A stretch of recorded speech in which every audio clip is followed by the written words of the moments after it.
श्री स्वामी समर्थ मैत्रिणींनो, तुम्हाला रुईचे झाड माहीत आहे का? त्याचे काय फायदे आहेत? तर रुईच्या झाडाचे प्रकार किती आहे? रुई म्हणजे काय? पांढऱ्या रुईचा काय फायदे आहेत व चमत्कार आहेत? त्यामध्ये काय फरक आहेत? ते दारात झाड लावणे शुभ आहे की नाही? फुलांचे व पानांचे काय महत्त्व आहे? याचे काय वैशिष्ट्य आहे? हे किती मीटर उंच वाढते? याचे धार्मिक काय महत्त्व आहे? याचं काय उपयोग होतो? तर हे सर्व काही आपण आपल्या चॅनलवर म्हणजेच स्वामी 3131 या चॅनलवर पाहणार आहोत. संपूर्ण माहिती स्किप न करता आपण शेवटपर्यंत पाहावे. जर आपण नवीन असाल तर लगेच चॅनलला सबस्क्राईब करा, लाईक करा, शेअर करा, बेल आयकॉन बटन प्रेस करायला विसरू नका. चला तर मग रुई म्हणजे ही भारतात सर्वत्र विशेषतः कोरड्या आणि ओसाड जमिनीत सहज उगणारी एक बहुवर्षीय झुडूप वनस्पती आहे. आता हे खेड्यापाड्याने कुठे पण तुम्हाला पाहण्यास भेटले असेल. आता खेड्यापाड्यात जात नसाल तर तुम्ही गाडीमधून जाताना देखील असे पांढऱ्या कलरचे त्याला फुलं येतात आणि काही काही ते जांभळ्या फिकट रंगाचे असतात. आणि या रुईचे खूप काही महत्त्व आहे. आयुर्वेदिकमध्ये आहेत, औषध उपचारासाठी देखील याचे बरेच काही उपयोग केले जातात. रुईच्या झाडाचे 2 प्रकार आहेत. एक जांभळ्या फुलांची रुई आणि एक दुसरी आहे ती पांढऱ्या फुलांची रुई. अशा या 2 प्रकारच्या रुई आहेत. त्यांचे फायदे व वैशिष्ट्ये वेगवेगळे आहेत. तर बघा, जांभळ्या फुलांची रुई ही सर्वत्र आढळणारी सामान्य रुई आहे. हे झाडाला खूप फिक्कट जांभळ्या किंवा निळसर रंगाची फुले येतात. जांभळी रुई ही एक गुणकारी औषधी आणि धार्मिकदृष्ट्या पवित्र वनस्पती आहे. हे बहुतांश भागात सहज आढळते. मानवी आरोग्यासाठी व शेतीसाठी आणि आध्यात्मिक पूजेसाठी जर पाहायला गेलं तर अत्यंत खूप उपयोगी अशी ही जांभळी रुई आहे. महत्त्वाचे असते ही रुई देवपूजा. रुई ही भगवान शिव आणि मारुती, हनुमान यांची अत्यंत आवडती वनस्पती मानली जाते. महादेवाला रुईचे फूल आणि पाने अर्पण करणे शुभ मानले जाते.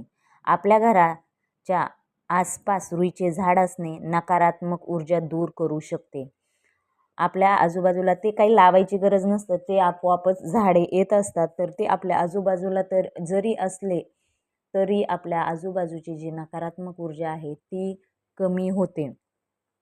सुखी समृद्धी आणते ते झाड असे म्हणतात. या झाडाने आपल्या घराची आसपासची नकारात्मक ऊर्जा ही नष्ट होते. असा जांभळ्या रुईमध्ये फरक आहे. व आता पांढरी रुईचे सांगायचे झाले तर हिंदू धर्मात, आयुर्वेद, ज्योतिषशास्त्रात पांढऱ्या रुईला अत्यंत पवित्र व चमकणारी मानले जाते. या वनस्पतीचे प्रमुख महत्त्व. पांढरी रुई ही गणेश कृपा.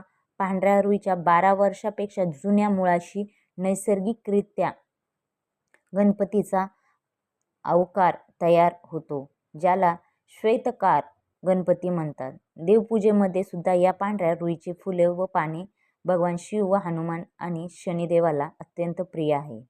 याचे गुणधर्म पाहायला गेले तर खूप काही गुणधर्म आहेत. सांधेदुखी असेल, सूज असेल, सुजेसाठी तुम्ही रुईच्या पानांचा उपयोग करू शकतायत. आता सूज म्हणजे काय? तर बघा, जर गुडघ्यांचे वगैरे सांधेदुखींचे जर प्रॉब्लेम असतील तर बघा, तिळाचे किंवा मोहरीचे तेल लावून गरम करून दुखणाऱ्या भागात ते पान गरम म्हणजे तेल गरम करायचं आणि त्याच्यात ते पान बुडवायचं आणि ते आपल्या जे सांधेदुखी वगैरे आहे त्या ठिकाणी लावा. सूज कमी होण्यास मदत होते. तुम्हाला माहिती आहे का? तर बघा, तुमचा कोणता आजार आहे त्यावर हे रुईचा वापर करू शकता. जर तुमची सांधेदुखी असेल, कफ किंवा खोकला असेल किंवा मुक्का मार असेल, यासाठी देखील या रुईच्या पानांचा खूप काही उपयोग होतो. हे तुम्ही नक्की करून बघा आणि मला कमेंट्समध्ये सांगा. हा खूप आयुर्वेदिक असा उपयोग करणारी ही वनस्पती आहे आणि तुम्ही रुईचा वापर करू शकताय. आता या व्हिडिओमध्ये सांगितले आहे, परंतु अजून डिटेलमध्ये जर रुईचं अजून काही डिटेलमध्ये तुम्हाला कोणकोणत्या आजारासाठी ती उपयोगी पडते तर जर डिटेलमध्ये हवी असेल तर तुम्ही नक्की स्वामी 3131 या चॅनलवर नक्की मला कमेंट्स करा. मी नक्की नवीन व्हिडिओ अपलोड करण्याचा प्रयत्न करेल तुमच्यासाठी. आता रुईचे झुडूप असते. एक असं छोटंसं असं झुडूप असतं, ते काय खूप उंच वगैरे नसते. त्याची उंची पाहण्यास गेलं तर फक्त 4 मीटरपर्यंतच उंची वाढते. याचे पाने वडाच्या पानासारखी असतात, थोडी जाड व अंडाकृती असतात. ते पाने तोडली तर त्यामधून पांढरा चीक बाहेर पडतो. याला 2 प्रकारचे फुले येतात. आणि जो चीक असतो तो डोळ्यात वगैरे जाणे हानिकारक ठरते. त्यामुळे अशा झाडांना जास्त हात वगैरे लहान मुलांनी लावण्याचा प्रयत्न करू नये. त्याचबरोबर याला 2 प्रकारची फुले येतात. एक जांभळट व एक पांढऱ्या रंगाची फुले. रुईच्या पानाची माळ शनिवारी तुम्ही पाहिला असेल, शनिदेवाला वगैरे शनिवारी हनुमानाला वगैरे गेलं तर कोणी कोणी त्याची 11 माळी करून मारुतीला घालतात वगैरे असं असतं. तर शनिवारी व मंगळवारी मारुतीच्या गळ्यात घालतात. रुईच्या पानामध्ये देवतेचे सूक्ष्म कण आकर्षित करण्याची क्षमता असते. इतर पाण्यापेक्षा हे अधिक असं तजेलदार आणि न वाळणारं, लवकर न वाळणारं असं हे पान असतं. अशा प्रकारे या रुईच्या 2 प्रकार आहेत आणि ते आपल्याला देवांसाठी याचा उपयोग होतो. म्हणजेच देवांना ते फुलं वाहण्यासाठी. त्याचबरोबर जे पान आहे त्याचा आपल्याला आयुर्वेदात सांगायचं झालं, त्याचबरोबर मुक्कामार वगैरे असेल तर त्याच्यासाठी या पानांचा आपल्या उपयोग होतो.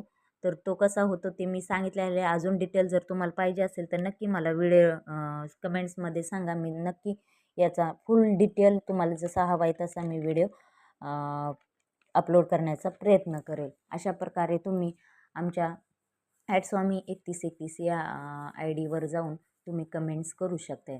अशा प्रकारे जर हा व्हिडिओ आवडला असेल तर नक्की लाईक करा, शेअर करा, सबस्क्राईब करा आणि बेल आयकॉन बटन प्रेस करायला विसरू नका. कमेंट्समध्ये नक्की लिहा. श्री स्वामी समर्थ. श्री